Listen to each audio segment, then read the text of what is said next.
Halo, Assalamualaikum warahmatullahi wabarakatuh. Hari ini kita akan belajar kembali tentang konsep aplikasi dan data mining. Untuk bahasan pada video kali ini yaitu tentang implementasi KNN algoritma atau KNN algoritma dengan menggunakan tools Jupyter Notebook. Bagi teman-teman yang belum tahu tentang KNN, saya rekomendasikan untuk menonton video sebelumnya ya, yang KNN tahap 1. Untuk deskripsi linknya nanti akan saya sematkan di link video ini ya. Nah, bagi teman-teman yang sudah melihat materinya atau sudah menonton video sebelumnya, kita langsung saja melanjutkan materinya ya. Nah, untuk bahasannya yang akan kita bahas pada video kali ini yaitu cara melakukan instalasi library, lalu membuat data array, membuat graph, serta membuat perhitungan distance dan menentukan key-nya. Baik, yang akan saya jelaskan yang pertama yaitu cara instalasi library. Kita menggunakan library ini ya, scikit-learn atau salah satu toolsnya dalam machine learning gitu ya.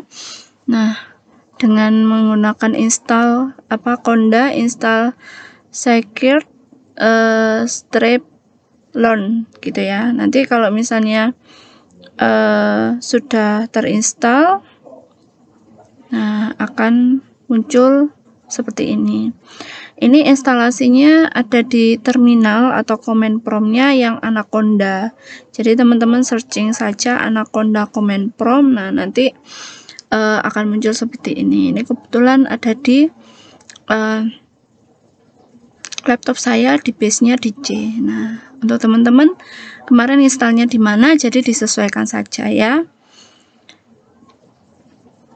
Lanjut next. Nah, kita lanjutkan langsung ya tutorialnya ya, bagaimana cara implementasi KNN dengan menggunakan Jupyter Notebook. Oke, di sini saya sebelumnya sudah membuat contoh KNN-nya. Nah, di sini saya akan presentasikan. Nah, yang pertama yang perlu disiapkan tadi ya, instalasi library-nya. Kemudian setelah instalasi library, nah, teman-teman bisa menggunakan ini ya, import pandas aspd, import numpy asnp, sama import matplotlib atau salah satu library-nya .pyplot as.plt.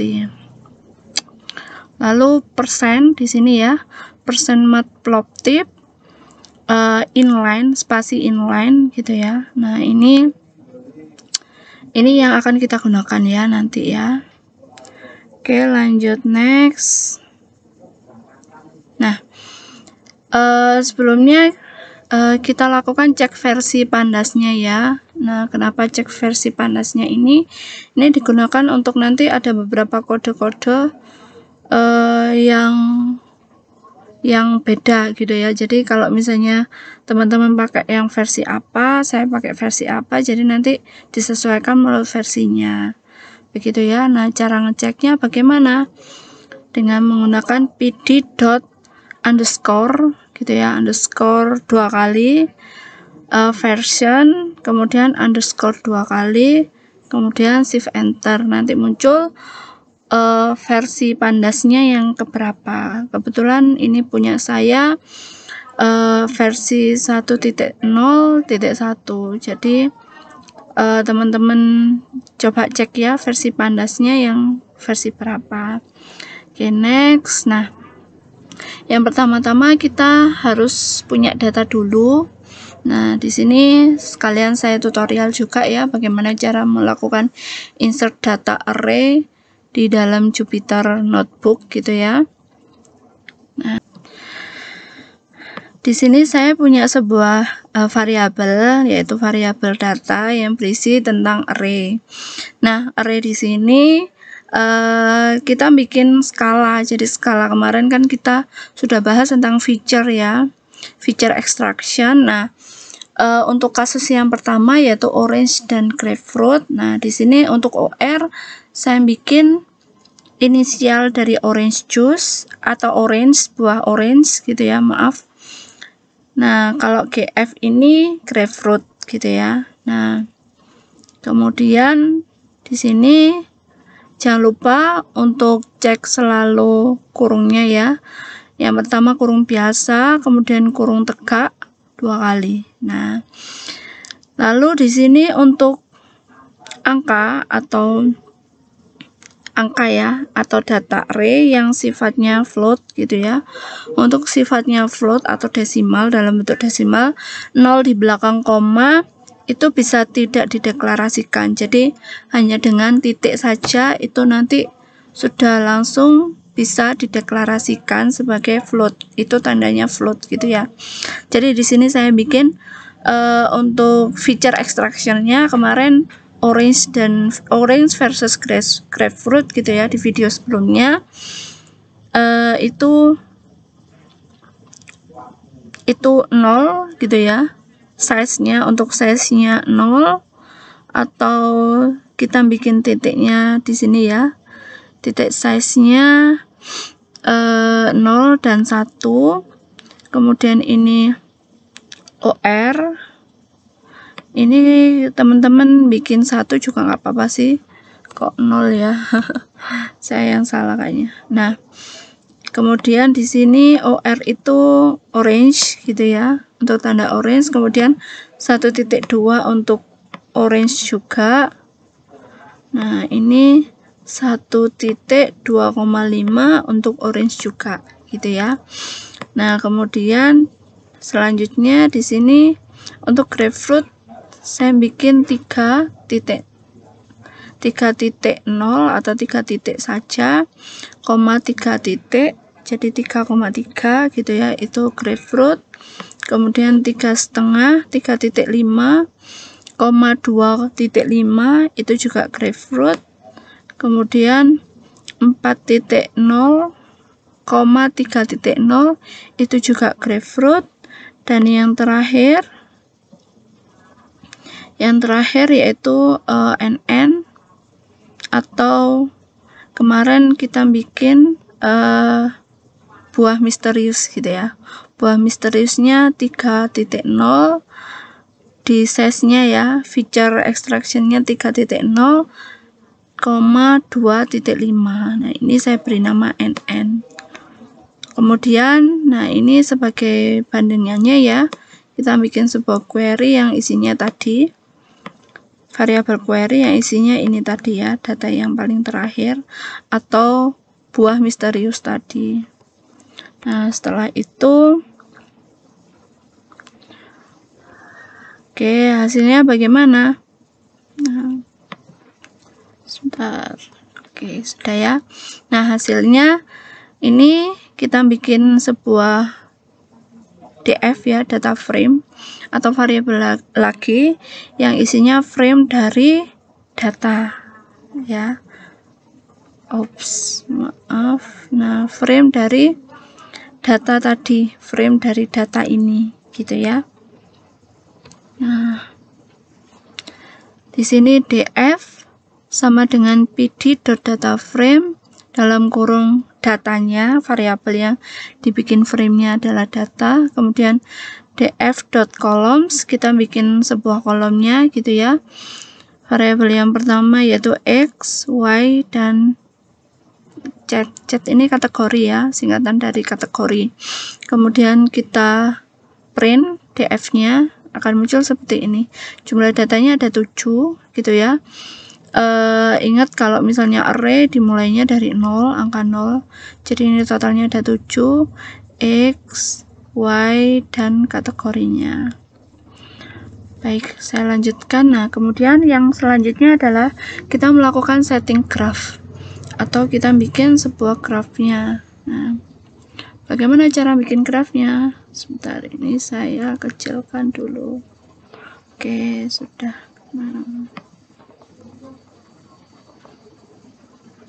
Oke. Nah, di sini setelah saya bikin grafnya, nah kelihatan ya di sini ya. Nah, kita bikin grafnya dengan rincian seperti ini, for i in range 7 karena tadi datanya ada 7. Nah, di sini if df atau data frame-nya saya menggunakan ilog gitu kan, .ilog. Nah, kalau misalnya teman-teman nggak bisa menggunakan ilog, teman-teman bisa menggunakan iex seperti ini. Nah, gitu ya. Atau bisa menggunakan ini. Nah, gitu ya. .log atau .iex. Nah, kalau Pandas versinya beda ya, jadi bisa menggunakan dua alternatif ini. Oke, saya hapus. Nah, di sini saya bikin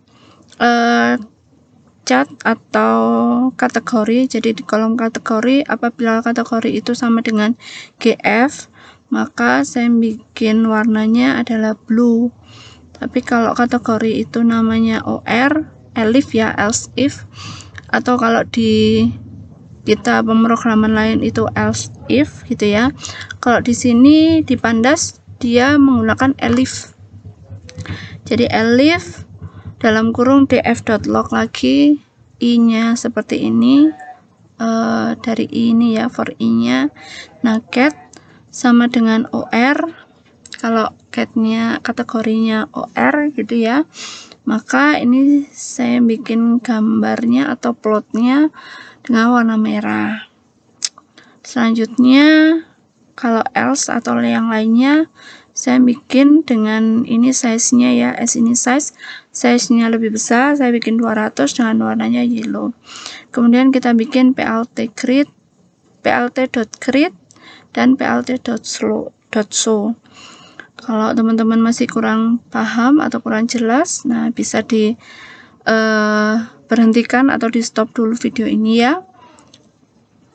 Nah, setelah itu akan jadi graf seperti ini. Nah, ini buah misterius tadi yang seperti saya bilang ya, buahnya misterius. Nah, misterius bagaimana caranya? Atau ini kalian bisa ganti. Nah, ini red, ini blue. Nah, karena grapefruit kan lebih cenderung merah ya. Nah, ini. Atau bisa jadi ini yellow, ini blue. Nah, buah misteriusnya biru. Nah, jadi teman-teman bisa mengganti ya, mengganti sesuka hati. Kalau ini kan orange gitu ya, buah jeruk, dan ini agak kemerahan-kemerahan, dia grapefruit gitu ya. Lanjut next. Nah, bagaimana cara kita untuk melakukan perhitungan distance gitu ya? Setelah tadi bikin data array, kemudian bikin grafnya. Nah, kita punya satu buah misterius, lalu kita cari perhitungan distance-nya. Nah, bagaimana caranya perhitungan distance? Nah, saya bikin seperti ini. Jadi kita lakukan import lagi untuk rumus matematika ya, import mat gitu ya. Import mat gitu ya. Di sini dis variabel dis sebagai distance gitu ya. Lalu kurung tegak. Lalu teman-teman bisa pakai for i, yaitu for i in range 7. Disappend. Nah, disappend-nya bagaimana? Disappend dalam kurung mat .sqrt karena akar ya, pakai akar kuadrat ya rumusnya ya. Nah, jadi seperti ini rumusnya, float terus dalam kurung lagi. Teman-teman harus hati-hati dalam kurungnya ya, karena banyak di sini ya, jadi harus lebih teliti. Kemudian df.ilog ini sama ya, kalau nggak bisa pakai iex seperti yang sebelumnya. Lalu I, for I-nya apa? I-nya X, X-nya tadi ya, yang ada di data frame tadi, min query 0. Nah, query 0 didapat dari mana? Query 0 didapat dari ini. Oh, sebentar. Insert data. Nah, di sini ya, query 0, array kan, array dimulainya dari 0. Nah, 0 berarti 3.0 ini.